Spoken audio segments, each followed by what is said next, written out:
সকলকে জানাই শুভ ভীম একাদশীর প্রীতি, শুভেচ্ছা, ভালোবাসা এবং অভিনন্দন। তো প্রতি বছরের ন্যায় এবছরও আমাদের পাশের গ্রাম অর্থাৎ বাজুয়ার বাদদিঘি মাঠে, অর্থাৎ যেখানে অনেকেই এসেছে হয়তো, আগে ক্রিকেট খেলা হয় বা ফুটবলের খেলা হয় ইত্যাদি, তো সেখানে আমাদের ভীম মেলার আয়োজন হয় প্রতি বছরই।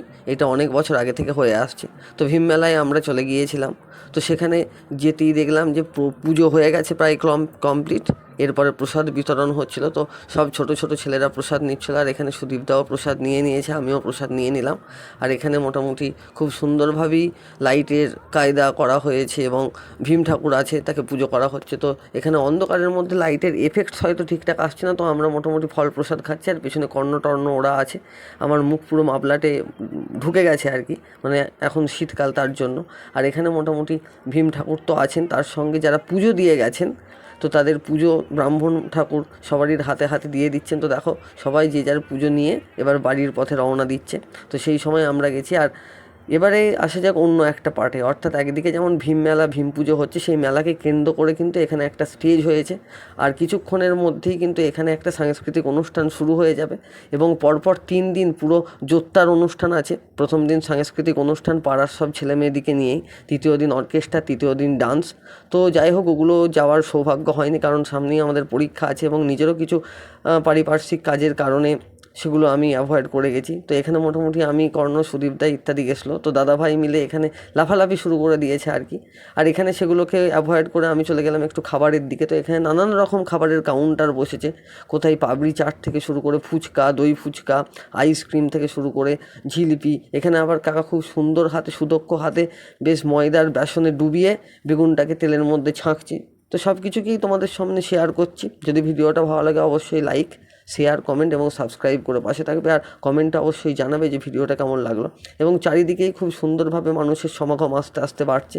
আর এখানে কাকা বড় হাঁ করে ফুচকাটা গপ করে এক গপই মুখের মধ্যে পুরে নিল। তো যাই হোক, কাকাকে না দেখিয়েই ভিডিওটা করেছি, নাহলে কাকা আবার রেগে যাবে না। আর এখানে মোটামুটি ছোটোবেলায় যেগুলোর ওপর খুবই ইচ্ছা ছিল, অর্থাৎ মুখোশ, যে মুখোশ আমাকে কিনতেই হবে। তো যাই হোক, এখন আর সেগুলো নেই। তো মুখোশ থেকে শুরু করে সব কিছুই আছে। এখানে ফুচকা আছে, নানান রকম স্টল আছে, তার সঙ্গে শুরু করে একাধিক খাবারের দোকানের সমন্বয় ঘটেছে। এবং তার সঙ্গে এই যে একটু আগে বলছিলাম পাপড়ি চাট, তো পাপড়ি চাটও আছে। তার পাশাপাশি এখানে ফুচকা, ঘুগনি ইত্যাদি। এবং এখানে মানুষজন টেবিলের মধ্যে বসে কিন্তু ঘুগনি খাচ্ছে, তোমরা দেখতেই পাচ্ছ। মানে একটা মেলা যেমন হয় আর কি, ছোটোখাটো হলেও মেলাটা খুব সুন্দর। আর এটা আমাদের চেনাশোনায় একটা দোকান ছিল, আমাদের দাদারাই করেছিল, অর্থাৎ বাজুয়ায় যারা খেলে থাকে। তো সেখানেই সবাই ঘুগনি টুগনি ইত্যাদি খাচ্ছে। আর এই কাকাও ঘুগনি খাচ্ছিলো, কিন্তু ক্যামেরা দেখে বলছে যে খাচ্ছি, খাবার মাঝখানে আবার ক্যামেরাটা নিয়ে চলে এলি। তো যাই হোক, খুবই লজ্জা পেয়ে গেছে, তার জন্য আমি আবার ক্যামেরাটা সরিয়ে নিলাম। শুধু ঘুগনি টুগনি নয়, তার সঙ্গে চাও ছিল। একদিকে চাও হচ্ছে, একদিকে ঘুগনিও বিক্রি হচ্ছে। আর দেখলাম যে খুব সুন্দর কাঁসা পিতলের সব কিছু আছে আর কি এখানে, মানে নিত্য প্রয়োজনীয় জিনিস, আমাদের প্রতিদিনের যে জিনিসপত্র সেগুলো আছে। এবং সেগুলোকে ছেড়ে এবার একটু রেস্টুরেন্টের দিকে যাওয়া যায়। তো বড়সড় কিছুই তেমন বসেনি, জাস্ট এই ডিমের টেবিল, ভেজিটেবিল, এগরোল ইত্যাদির দোকান বসেছিল। তো সেগুলোকেই একটু ভালো করে দেখিয়ে দিলাম।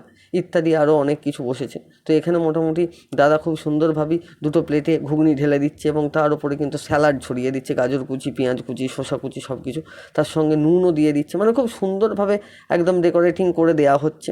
আর এখানে কর্ণ চা খেতে শুরু করে দিয়েছে, সুদীপদাও খাচ্ছে, কিন্তু আমার যেহেতু বৃহস্পতিবার আর দুধ চাটা আমি আর খাচ্ছি না, ছেড়ে দিয়েছি, তার জন্য খাওয়া হয়নি।